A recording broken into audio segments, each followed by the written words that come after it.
Hi, welcome to the Oldfag review. Most people who come to 2B2T find playing a single-player survival world to be boring. That's why you come to 2B2T, to have a unique Minecraft experience like no other. But what happens when 2B2T becomes boring? When you have escaped spawn, made a base, made a dupe stash, raided a base, etc. When you have done everything on 2B2T, what next? Well, a lot of players will just outright quit the server and never come back. Or there's a more spicy approach. Groups of players will form on 2B2T to work on project or act as a tribe. If these groups are relevant, they will have roles and a structure and a hierarchy of leadership. A lot of the groups have recently been called LARP as an insult. If you're unfamiliar with the term LARP, it stands for Live Action Roleplay, which is when grown adults roleplay in the real world as characters.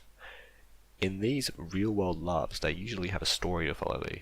They have to stick with this story and abide by its rules, or else the LARP is broken. LARP is similar on 2B2T. It's when a group makes a story about themselves, and each member is assigned to play as a character, and they make a story to follow.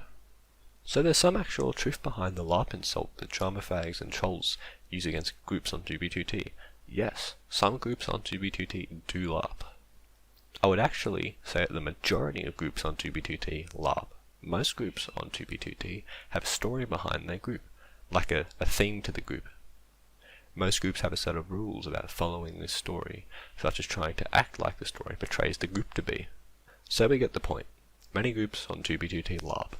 But is it necessarily a bad thing? I don't think so. Giving a group on 2B2T roles and a story and a theme behind it makes the experience of the group way more better for its members, and it's more interesting. Not just for its members, but everyone affected by the group.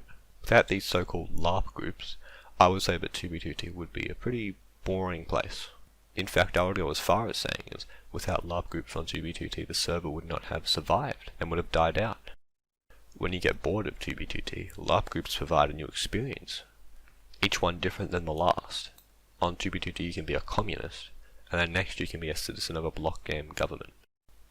You can even join a group that has formed their entire identity on 2B2T, where they have little influence from the real world. LARP groups on 2B2T keep 2B2T alive and interesting. Sure, sometimes they can be a bit cringe, but there's various degrees of LARPing. So next time you go to insult someone about being a LARPer or part of a LARP group, remember that the LARP groups are what got you interested in 2B2T in the first place. Thanks for watching. Please subscribe, like and share. I'll see you in the next one.